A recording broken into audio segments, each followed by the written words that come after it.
The man known to history as Scipio Africanus was born as Publius Cornelius Scipio in the city of Rome, most likely in the year 236 BC. Africanus, as we will see, was an agnomen bestowed on him later in life owing to his military accomplishments. His father was also Publius Cornelius Scipio, after whom he was named. The Corneli Scipiones family, or gens, was one of the most acclaimed families in the Roman Republic. They were a patrician family, meaning they hailed from the old aristocratic families that traced their lineage back to the line of the Roman kingdom and early republic, centuries earlier. Several ancestors had served as consul, the highest magistrate of the Roman Republic, during the 4th century BC, while both Scipio's great-grandfather and grandfather were noted political figures and military commanders between the 290s and the 250s BC. Scipio's mother was Pomponia, of the gens Pomponia. Her people were of the plebeian class of Romans, commoners in olden times, though many such plebeian families had risen to riches and esteem in the 5th and 4th centuries BC. The Pomponia were one such, with many scions of the family serving as tribute of the people and consul in the 5th, 4th, and 3rd centuries BC. Family law even held that they were descended from a son of one of the rulers of Rome in times gone by, Numa Pompilius. Hence, Scipio was born into a powerful and prominent family within the Roman Republic. Scipio's entire life would be shaped by the trajectory of Roman politics in the century or so before he was even born. According to Roman mythology, Rome had been founded by Romulus and Remus on the banks of the river Tiber in 753 BC. Twins descended from Prince Aeneas of the fabled city of Troy. In reality, though, archaeologists have revealed that Rome actually emerged from around 1000 BC onwards as several small villages in the vicinity of the 7 hills of Rome amalgamated together. A Roman kingdom existed early on, before the Roman Republic emerged at the end of the 6th century BC. For another century and a half thereafter, it had remained a small city-state, controlling little more than the countryside in the immediate hinterland of the city. Rome had even been attacked and sacked by a marauding army of Celts from the Alpine region of northern Italy in 390 BC. Perhaps it was the shock of the Celtic attack on their city-state that spurred the Romans to become a more militaristic people. For in the decades that followed, they entered into a series of wars against their neighbors in the Latium region of central Italy and then against the Samnites. Thus, by 290 BC, at the end of the Third Samnite War, they had conquered all of central Italy and were expanding north into Tuscany, then known as Etruria, and southwards towards Calabria and the island of Sicily. This century of republican expansion brought the Romans into contact with new people. Between 280 BC and 275 BC, they fought a war in southern Italy against King Pyrrhus of Epirus, ruler of a kingdom that encompassed parts of what are now northwestern Greece and southern Albania. He had been called upon by the Greek city-states of southern Italy to come to their aid against the growing aggression of the Romans. He won a series of victories over Rome, but with the loss of such forces that he had to eventually abandon the cause, forever ensuring that his name would be remembered through the term Pyrrhic victory, one that is so costly that it might as well have been a defeat. Rome's true enemy, though, in the decades before Scipio was born, was Carthage. The Carthaginians were a people whose city had been founded in what is now Tunis in Tunisia in North Africa centuries earlier, as a colony of the Phoenicians. the great naval and trading power that emerged out of the Levant in the early Iron Age. While Rome was still a minor city-state in central Italy, the Carthaginians were a major power across the western Mediterranean, with influence and lands in North Africa, Sicily, Sardinia, Corsica, and on the southern coast of Hispania. A Carthaginian explorer, Hanno the Navigator, had even sailed around the western coast of Africa in the 5th century BC. In 264 BC, Rome and Carthage went to war in a clash known as the First Punic War, so named after the Roman term for the Carthaginians. Scipio's grandfather was prominent in the fighting, leading an expedition to Corsica and Sardinia in the early 250s BC. When the clash ended 23 years later, just a half a decade before Scipio was born, Carthage had been defeated and was forced to cede control over Sicily, Sardinia, and Corsica to Rome. In the process, the Roman Republic had become a naval power and the preeminent state in the western Mediterranean. Carthage was not entirely crushed by its defeat in the First Punic War, though it had suffered a major setback. In the aftermath of it, while Scipio was barely an infant, a Carthaginian general, Hamilcar Barca, who had been prominent in the fighting in Sicily in the 240s BC, and whose family, the Barcids, were amongst the elite of the Carthaginian oligarchy, convinced his people that they could rebuild their strength by concentrating on Hispania to the west, where there were valuable mines and many trading port cities and towns. Then, when it was strong enough again, Carthage could exact revenge on Rome. Thus, over the course of the 230s and 220s BC, Hamilcar and later his sons, Hasdrubal and Hannibal, campaigned extensively in southern and western Hispania, preparing their armies and navies for a fresh war to come with Rome. At Rome, members of the Senate, like Scipio's father, looked on and prepared for the inevitable Second Punic War. We have a number of very useful sources for the history of the Second Punic War and Scipio's role in it. The two foremost are the histories of Polybius, a Greek historian who lived in the 2nd century BC and was a near contemporary of the events he described in his History of the Roman Republic, and Livy, whose Ab Urbe Condita, meaning from the foundation of the city, written in the late 1st century BC, is the most monumental history of the Roman Republic produced in ancient times. These provide detailed accounts of the Punic Wars and Scipio's role in the second of the conflicts. Unfortunately, several sources which were biographical accounts of Scipio himself have not survived.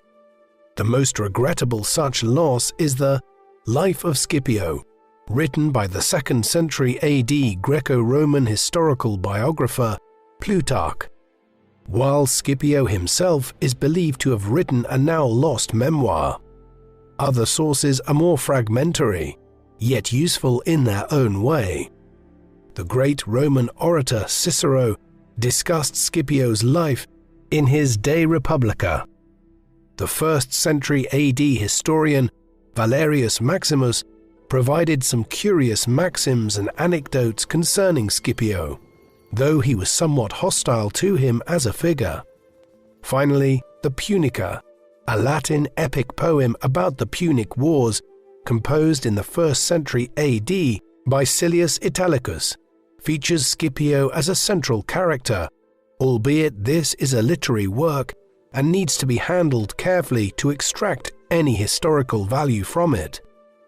The surviving sources do not provide much by way of information on Scipio's early life, something which makes the loss of Plutarch's Life of Scipio, which would have given biographical details like this, especially regrettable. Still, we can infer some things about his youth.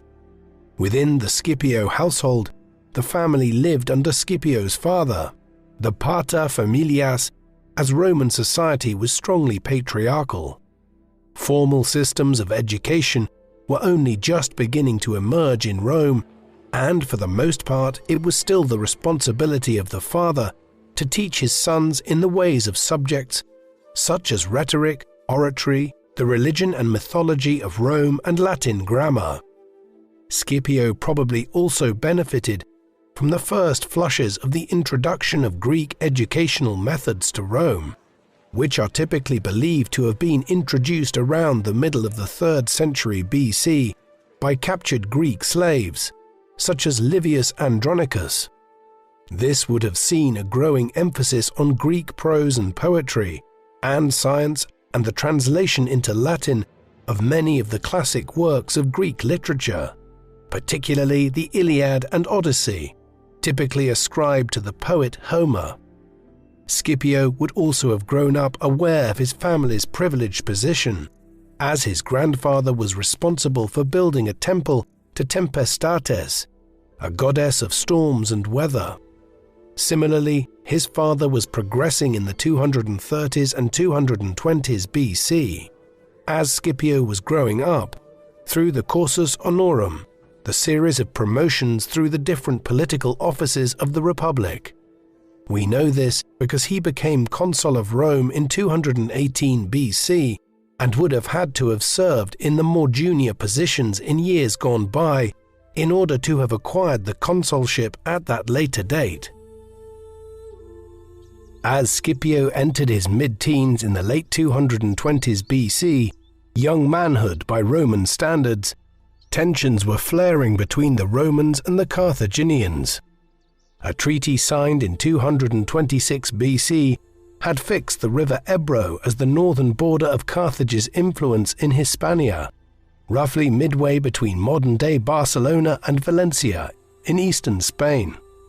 But in the years that followed, the Romans had breached the terms by acquiring allies very close to the border region, and then interfering in the affairs of the city of Saguntum, which lay south of the Ebro. When Hannibal laid siege to Saguntum and restored it to Carthaginian control in 219 BC, the Romans used this as a pretext for declaring war on Carthage in the following year, even though the city lay inside Carthage's sphere of influence. So began the Second Punic War. Despite being the aggressor, the Romans had badly miscalculated. Hannibal and his brother Hasdrubal had long been planning for this, and Hannibal now headed north, where the Carthaginians had organized several alliances with the Gallic Celts and other groups in southern France and the Alps, while Hasdrubal remained in Hispania to lead the war effort there. In the winter of 218 BC, as the Romans moved their armies to the south of Italy and the coast in preparation for a naval invasion, they suddenly began receiving word that Hannibal had descended on northern Italy with tens of thousands of men and even some war elephants from Africa, having marched over the Alps. Scipio was not of an age to play a prominent role in the war when it broke out in 218 BC. He was, at most, around 19 years of age.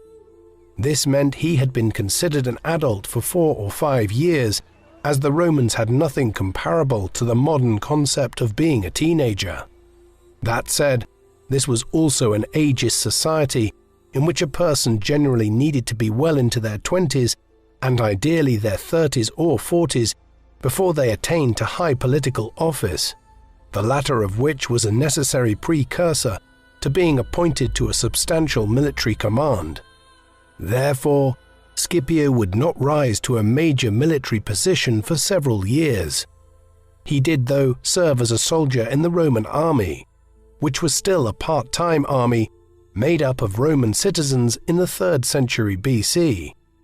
All hands were needed to play their part.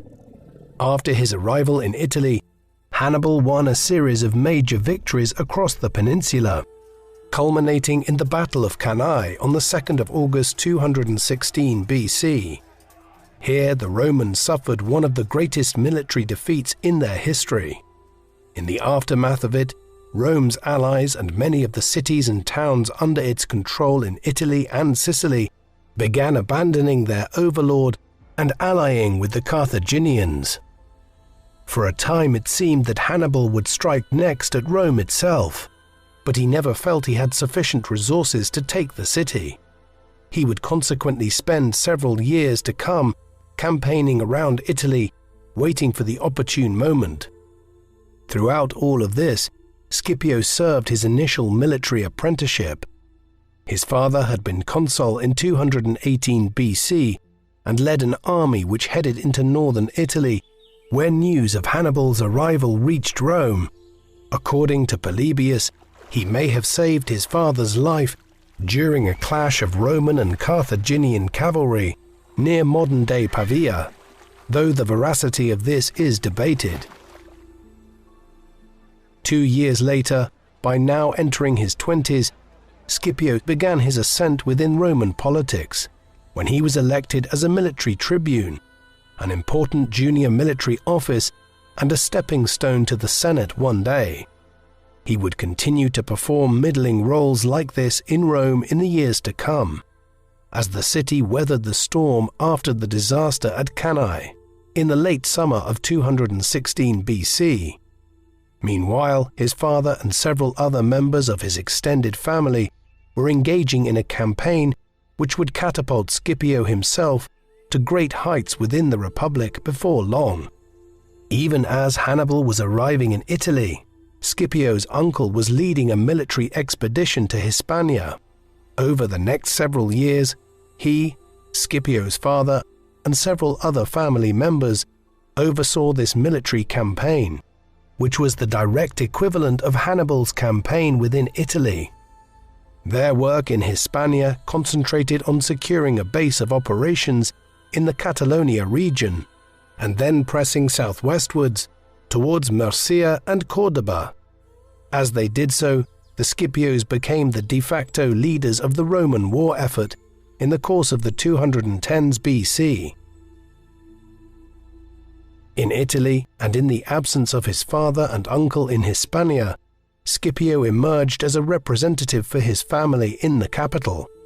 In 213 BC, he was elected as an aedile, a prominent magistracy responsible for the civic management of Rome, including ensuring that the city was supplied with all the resources it needed, a task which had become especially important in the context of the war and Hannibal's rampaging around Italy. By then he was married to Aemilia Tertia. She was the daughter of Lucius Aemilius Paulus, a figure who had been consul in 216 BC and died commanding at the Battle of Cannae. The marriage was a political one, and there may have been some significance to Scipio marrying her after Cannae, and thus staking a claim to being the political successor to his deceased father-in-law. They would have 5 children together, 3 sons, Gnaeus, Lucius, and Publius, and 2 daughters, Cornelia the elder and Cornelia the younger. His sons would go on to have modest political and military careers, though his foremost descendants would actually be his grandsons from Cornelia the Younger's marriage. Tiberius and Gaius Gracchus would emerge as the preeminent social reformers within the politics of Rome in the 130s and 120s BC. Despite their many children, Scipio was not faithful to his wife, a not unusual occurrence within a society where promiscuity, infidelity, and divorce were common. Several ancient sources attest to his numerous affairs, both as a young man and later in his life, with Aemilia generally turning a blind eye to those which occurred at home in Rome itself. We know some little bit about the man who was about to emerge as one of Rome's greatest generals. Scipio was clearly possessed of a great intellect, somebody who was perceived as both cultured and skillful as a politician and commander. In time, he would also reveal himself to be a ruthless character, one who was able to undermine his rivals towards his own ends.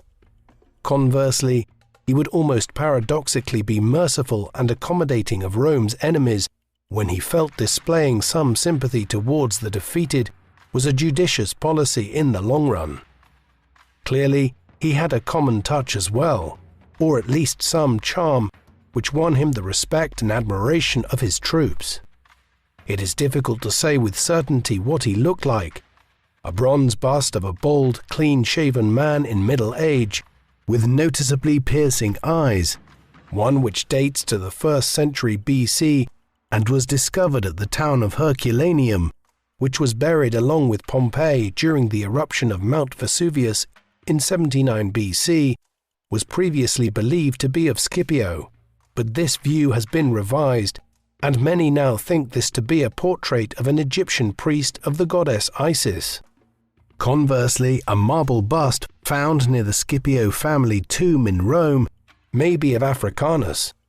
The nose is broken off, and the eyes, following a Roman sculptural tradition, are nondescript, but we get the impression of a strong man with a serious demeanor, his face clean-shaven in line with Roman fashion and with short curly hair.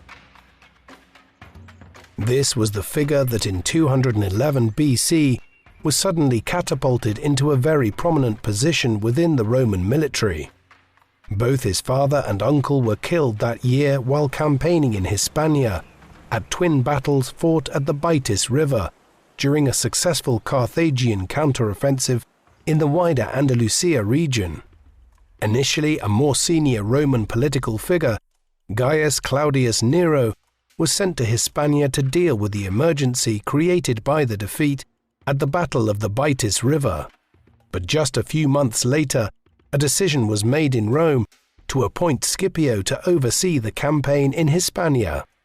This was a highly unusual move.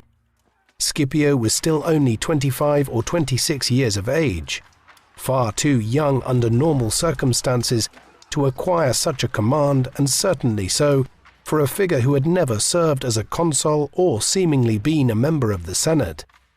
The exception was most likely made owing to both the unusual circumstances of the Second Punic War, where many generals had either died or been disgraced by the events at Cannae and elsewhere in Italy, and also owing to personal loyalties amongst the Roman troops in Hispania to the Scipio family.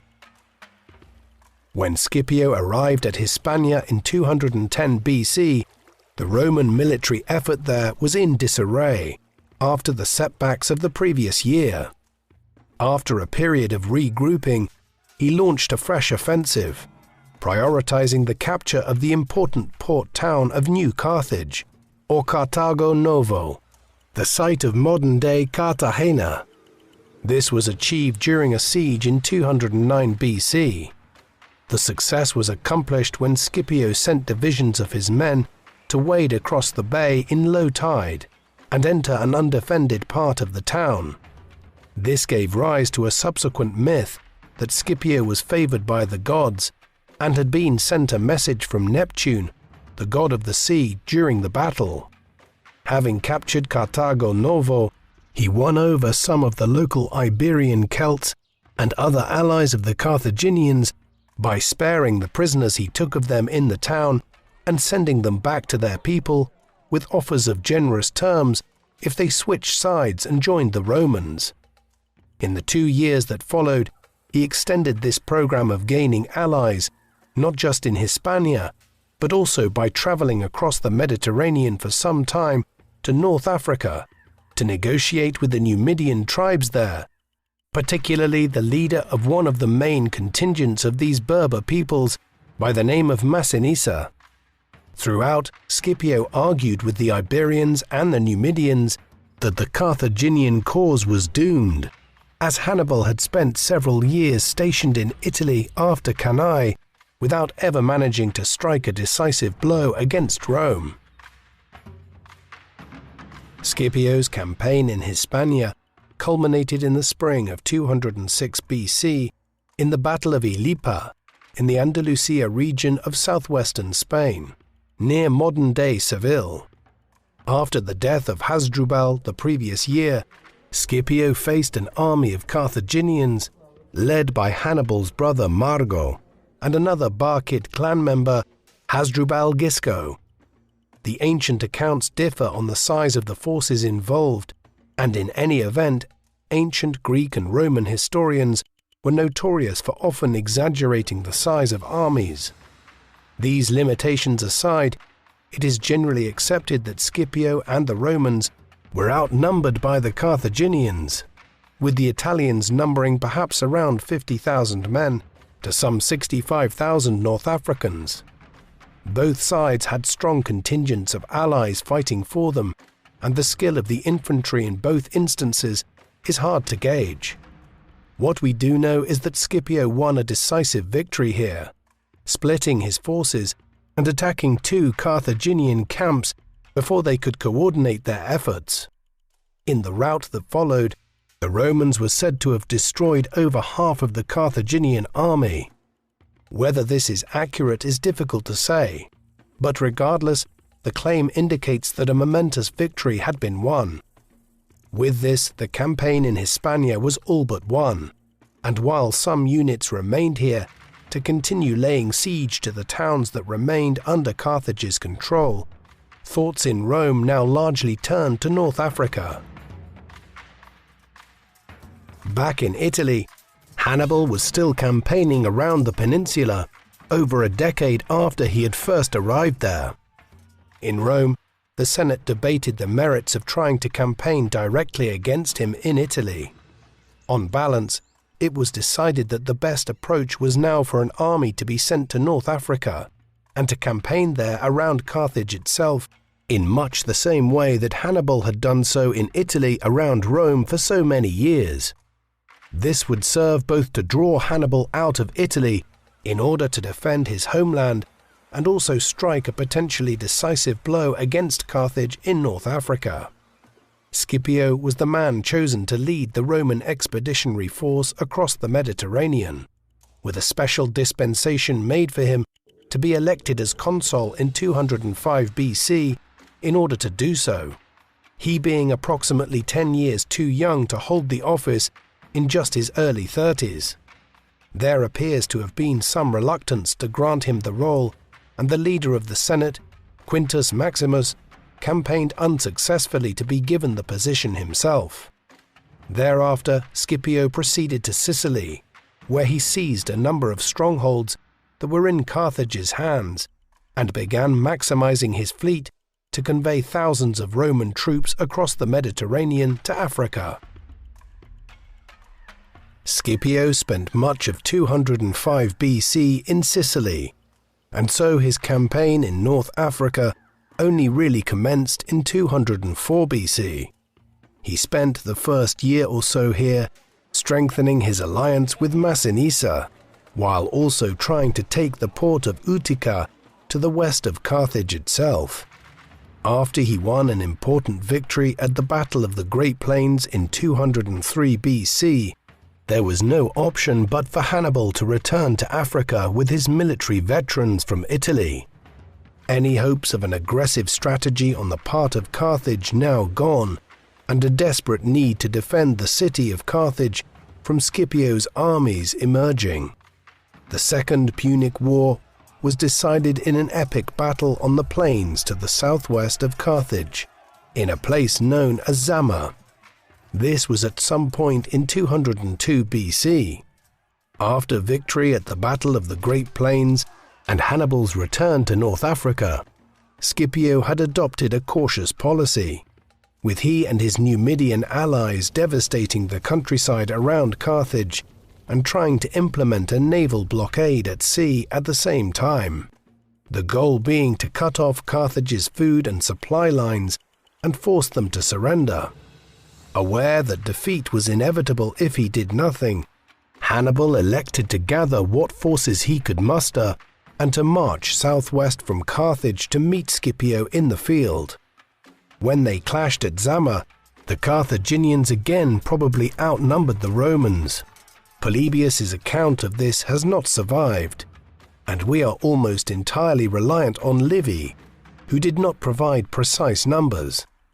Therefore, historians have tried to extrapolate from auxiliary information, conjecturing that Scipio had somewhere between 25,000 and 30,000 troops. Hannibal did probably have in excess of 40,000 men, but a large number of these were little more than raw recruits. Moreover, the use of war elephants by Hannibal backfired here, as these were repulsed on their initial attack, and while charging away from the battlefield, they broke through the lines of their own forces. Scipio's cavalry then charged to take advantage of the disorder this had created, before the Roman infantry, fighters who were superior to the Carthaginians in nearly every respect, moved in to finish the clash. At the end of the day, the Carthaginians had been soundly defeated, and total victory was now within Scipio's reach. Victory at Zama made Scipio's success in North Africa inevitable, and Rome's triumph over Carthage a foregone conclusion. Nevertheless, the Carthaginians continued to hold out behind the walls of their city, and Scipio, who was concerned that he would be recalled home to Rome before he achieved total victory, agreed to enter peace negotiations. This points to one of the perennial issues of Roman politics during the era of the Republic, the manner in which successful generals were constantly undermined by their political rivals at home, while they were away campaigning. In this case, Scipio's principal rival was Cato the Elder, who we will hear more about later. Fearing total destruction if their city walls were breached, the Carthaginians agreed to humiliating peace terms in 201 BC. They were to be stripped of all their overseas territories, with Rome now becoming the dominant power in Hispania. Additionally, some of their North African lands were granted to Rome's allies in the region, while it was stipulated that the Carthaginian fleet could henceforth not exceed 10 warships. A huge indemnity of 10,000 silver talents, some 330 tons of the precious metal, was to be paid to Rome by Carthage over a period of 50 years. Thus, the peace terms imposed at the end of the Second Punic War left Rome as the hegemonic power in the western Mediterranean, and Carthage reduced to little more than a city-state in North Africa, under the thumb of Rome militarily and financially. Scipio returned to Rome as the all-conquering hero, the greatest general in the Republic's history. When he arrived home, he was at the center of the Roman triumph, held to celebrate victory in the war. These triumphs were civil and religious parades that were held in Rome throughout its history. Victorious commanders were garlanded in religious ceremonies, parades were held, slaves taken from the defeated enemy were marched through the streets of the city, and riches taken from the conquered land were offered at the temple of Jupiter and other Roman deities. They were not too dissimilar to what a royal coronation would have looked like in medieval or early modern London or Paris, a massive display of color and people. In honor of his victory, Scipio was granted his famous agnomen Africanus. These agnomens were bestowed names, like modern-day cognomens. Many other Roman generals in centuries to come would be honored just like Scipio, notably a member of the Julio-Claudian imperial family 2 centuries later, who was granted the agnomen Germanicus in recognition of his role in expanding Rome's borders into Germania. It has also been theorized that Scipio may have been the first Roman general to have the title of Imperator bestowed upon him. We know that the term was applied to Aemilius Paulus, a Roman general who was campaigning against the Lusitanians in western Hispania around what is Portugal today. This occurred around 190 BC, at the beginning of what would be nearly 2 centuries of Roman efforts to fully conquer western and northern Iberia after seizing the south and east from Carthage at the end of the Second Punic War. Given the appearance of the term in 190 BC, it has been speculated that it may have been first conferred on Scipio after Zama, and then gained traction in the century that followed. This has a major constitutional and linguistic significance. Imperator means commander in Latin and is hardly an unusual term to describe a Roman general.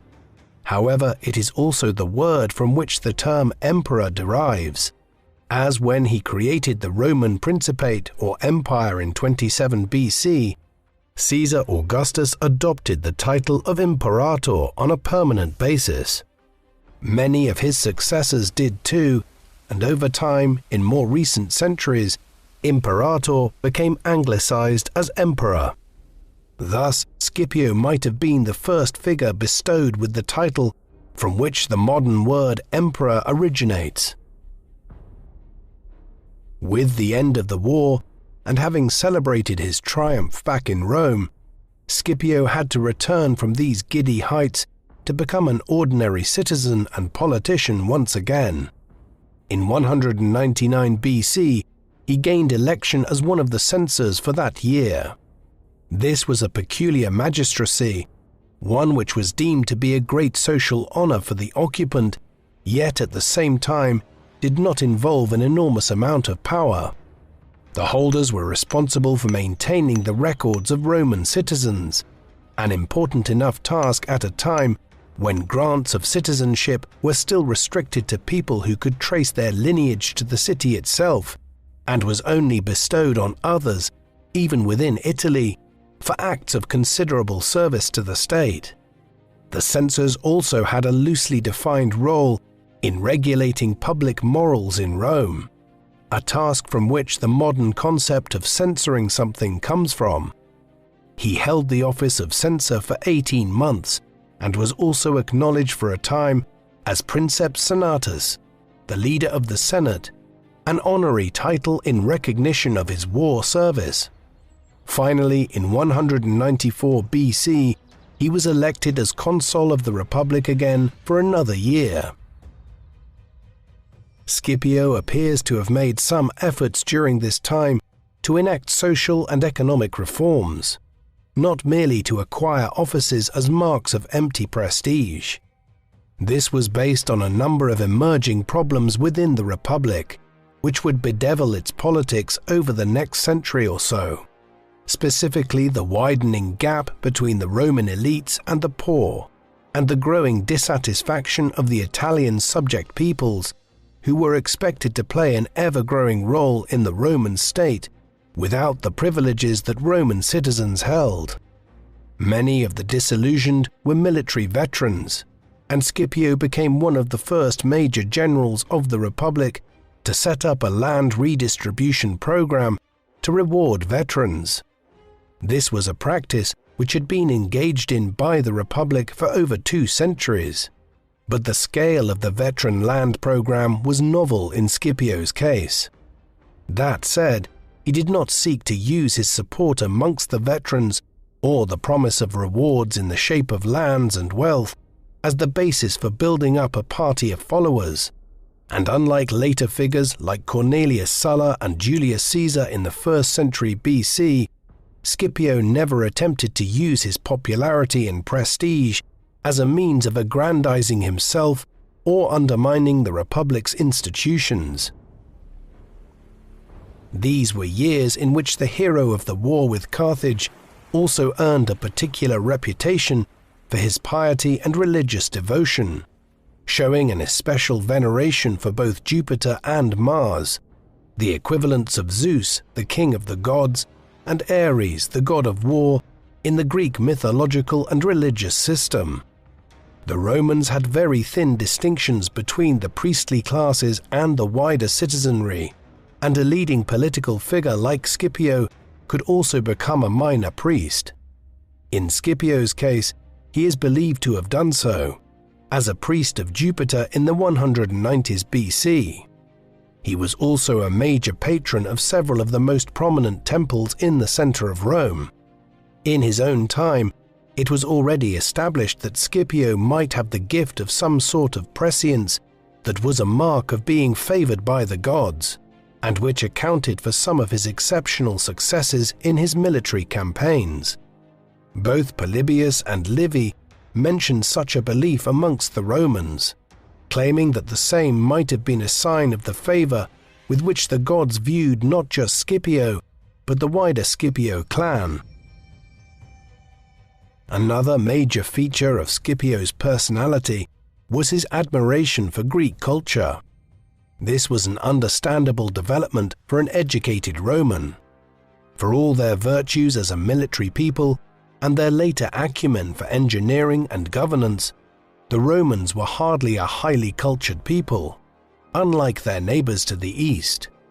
Long before Alexander the Great had conquered much of the known world in the 4th century BC, the Greeks had developed a sophisticated culture where the disciplines of history, philosophy, geography, anthropology, biology, political science, mathematics, medicine, drama, poetry, and much else besides had begun to emerge. By way of contrast, the Romans had a decent culture of producing comedic plays by the 3rd century BC and were interested in history, but their culture was lackluster by comparison with their Greek rivals to the east.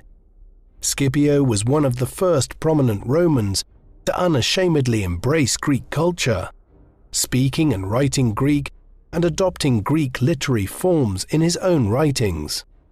This was criticized by many Roman aristocrats who rebuked such adherents of Hellenic culture for their abandonment of Roman traditions. But Scipio was ahead of his time. Over the next 2 centuries, Rome would conquer the Greek Eastern Mediterranean militarily, but the Greeks would conquer Rome culturally, with virtually all aspects of Greek culture becoming popular in the Western Mediterranean. That this process was able to occur was owing to Rome's ever greater level of entanglement with the Eastern Mediterranean. As far back as Pyrrhus of Epirus's intervention in southern Italy, the Greeks had been involved in the wars of the Romans, and the Kingdom of Macedon was at war with Rome for a time during the Second Punic War. Almost as soon as the war with Carthage was over in 201 BC, Rome was pulled into new conflicts with Greece and elsewhere. There were reasons for this beyond Roman aggression. In the decades after the death of Alexander the Great, his empire had fragmented into numerous states, ruled over by his leading generals. Of these, the Kingdom of Macedon, the Seleucid Empire in Syria and the Levant, and the Ptolemaic Kingdom of Egypt were the most powerful. However, dozens of other smaller states emerged over time, such as Bithynia and Pergamum in Asia Minor, and associations or leagues of city-states in Greece proper, like the Aetolian League and the Achaean League. As these powers waged constant wars against one another, they began appealing to the might of Rome in the west to form alliances with them. This ensured that Rome was drawn into a growing number of conflicts in the Eastern Mediterranean from the 190s BC onwards, and would eventually end up becoming a major player there in the course of the 2nd century BC.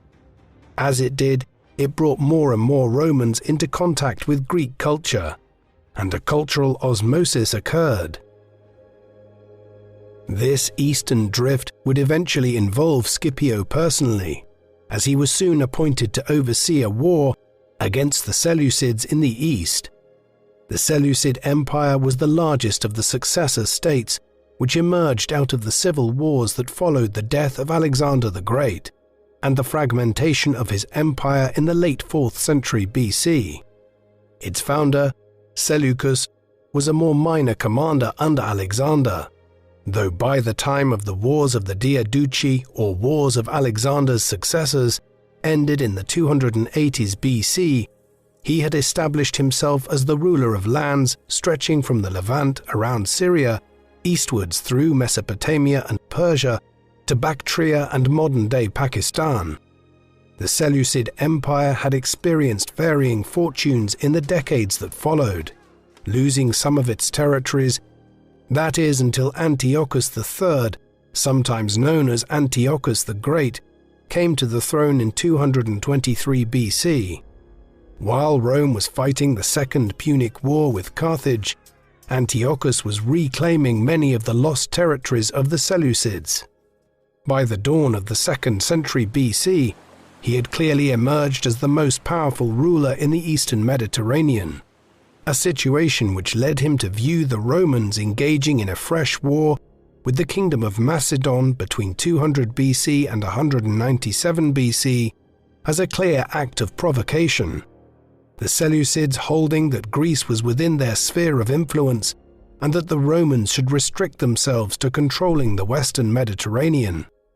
The Romans did not agree, and a Cold War followed, which erupted into the Roman-Seleucid War in 192 BC, after the Aetolian League of Greek city-states convinced Antiochus to intervene to restrict Rome's growing power on the Greek mainland.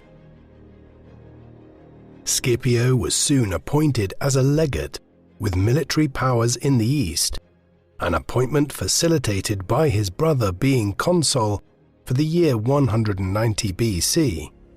With this, Scipio took ship to lead a Roman army again, this time against a broad coalition of Greek states in the east. One curious element of this was that it once again involved him clashing with Hannibal. Carthage, which was well and truly in decline after the Second Punic War, had meekly agreed to join the war as a Roman ally. However, Hannibal was long gone from his homeland. Around 195 BC, most likely in response to pressure from Rome, he had been exiled from Carthage. He soon turned up at the court of Antiochus III, and so when Rome went to war with the Seleucids in 192 BC, they were faced with the prospect of facing their greatest foe on the field of battle yet again. He had lost his spark, though. By the time Scipio arrived in the east, Hannibal had lost several naval battles for the Seleucids, while the Romans and their allies, which included the island of Rhodes and the kingdom of Pergamum in Asia Minor, had already secured control over the Aegean and were taking the battle to Antiochus and Hannibal in what is now western Turkey. Hence, Scipio arrived during a fortuitous time. He began his command in the east by sending envoys to Antiochus proposing peace terms, which the Seleucid ruler received with disdain.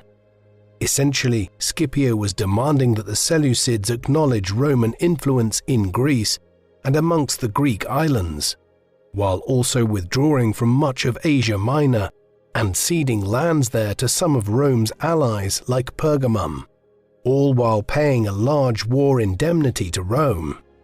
Unsurprisingly, he decided to risk continuing the war. It would prove to be an unwise decision. Not long afterwards, in either December 190 BC or January 189 BC, Scipio's forces met with Antiochus's near the town of Magnesia in Asia Minor.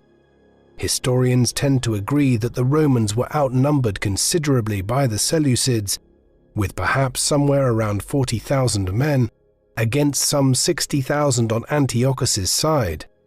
By then, however, the Romans were already the most professional and effective infantry army in the known world, and despite his numerical weakness, Scipio inflicted a decisive victory over Antiochus at Magnesia.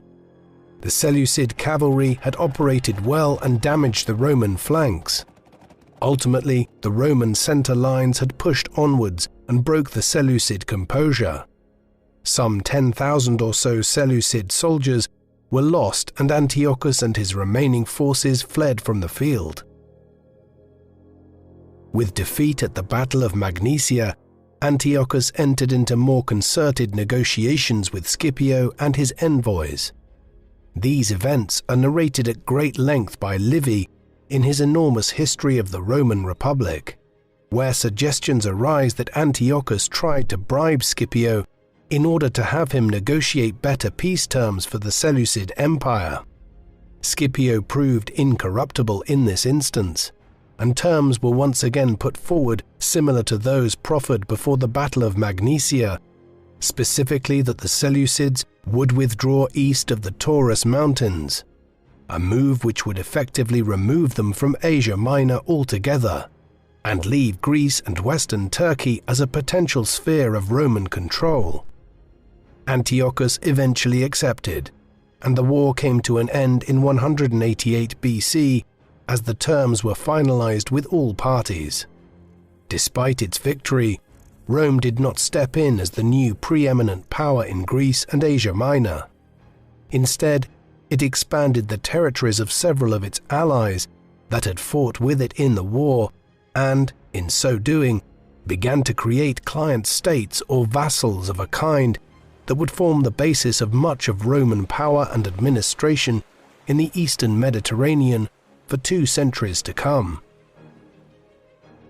One of the terms of the peace agreement, which was negotiated between the Romans and the Seleucids at the end of the war, was that Antiochus would hand over a number of individuals to the Romans, chief amongst which was Hannibal. The Carthaginian general had no intention of being placed at the mercy of his sworn enemies and left the Seleucid Empire for Armenia, a large kingdom in the Caucasus which would have a long history as a buffer state on Rome's eastern border between it and Parthia in centuries to come. There he is understood to have been warmly received by King Artaxius I. It was the beginning of several years of an itinerant existence as he moved from one royal court to another in the east, with Roman diplomats never far behind to tell his new host that Rome wished for Hannibal to not be made welcome. Aware that the Romans were the emerging power in the eastern Mediterranean, several of Hannibal's benefactors caved to diplomatic pressure and expelled him from their courts. Thus, between 188 BC and 183 BC, he appears to have moved between Armenia, Crete, Pergamum, and Bithynia. He was in the kingdom of Bithynia, in what is now northwestern Turkey, in the late 180s BC when he died. Some ancient sources suggest he was poisoned through some Roman plot, or even drank poison himself to avoid being handed over to the Romans, though many modern historians argue that these were simply colourful stories invented by figures like Livy and Appian, anxious to have some dramatic end to their recounting of Hannibal's life. Scipio would live long enough himself to meet with the kind of political ostracization which his great Carthaginian rival had suffered years earlier. For decades, Scipio had been a rival of Cato the Elder. The two men had been born within a few years of each other, but there the similarities ended. Cato hailed from a prominent plebeian family, unlike Scipio, who came from a patrician family. Where Scipio was a devotee of Greek culture, Cato preached the virtues of traditional Roman life and composed a famous work, De Agricultura, on farming, a work of both agricultural commentary, recipes, and a miscellaneous assortment of statements on Roman life and customs. He had also been a supporter of Fabius Maximus during the Second Punic War and had campaigned for him to be appointed to lead the campaign to North Africa that Scipio was eventually given control over. Thus, there was a lot of history between Scipio and Cato.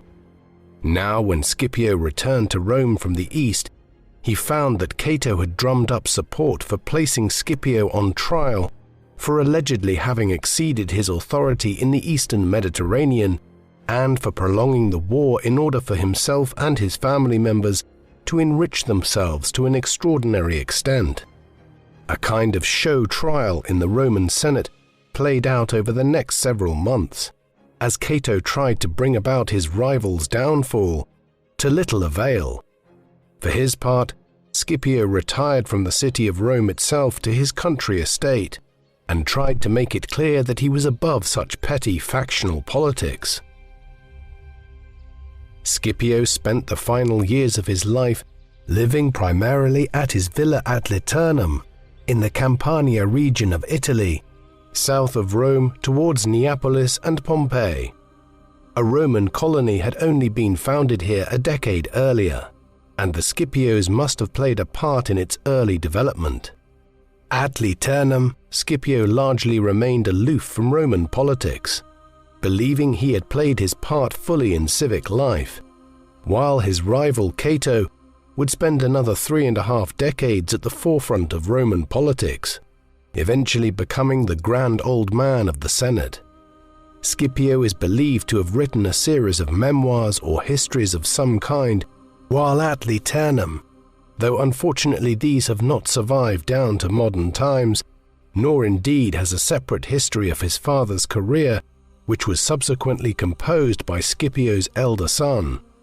The memoirs are understood to have been written in Greek, again emphasizing Scipio's appreciation for Hellenistic culture. The details of Scipio's last years and death are surprisingly hazy for such a prominent figure in Rome's history. It is agreed that he must have lived until 185 BC, and most classical scholars tend to argue that it was 2 years later, in 183 BC, when he died.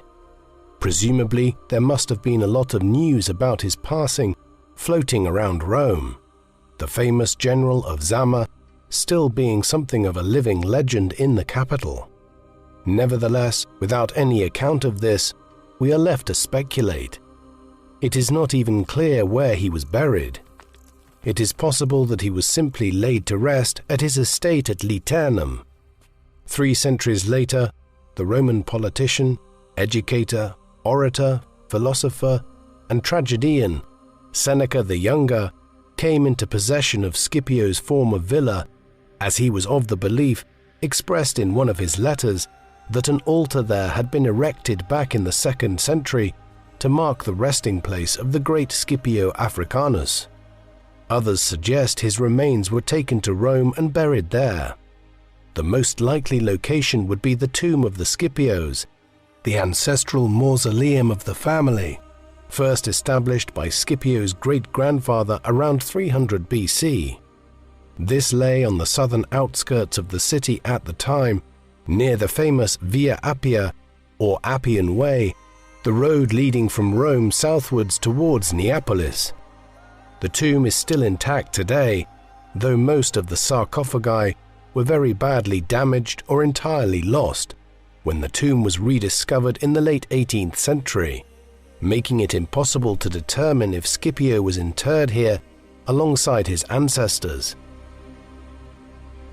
The decade or so either side of Scipio's death, in the 180s and 170s BC, was actually one of the last periods of relative restraint on the part of the Roman Republic.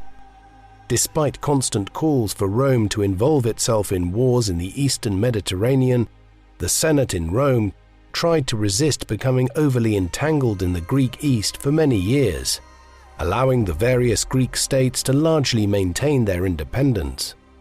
A turning point came with the Third Macedonian War, fought between 171 BC and 168 BC. At the end of this, the Romans replaced the Kingdom of Macedon with client states that were little more than Roman vassals. This was the beginning of a century of sustained expansion, which would make Rome master of the Eastern Mediterranean by the end of the 60s BC, conquering great powers like the Seleucid Empire and the Kingdom of Pontus.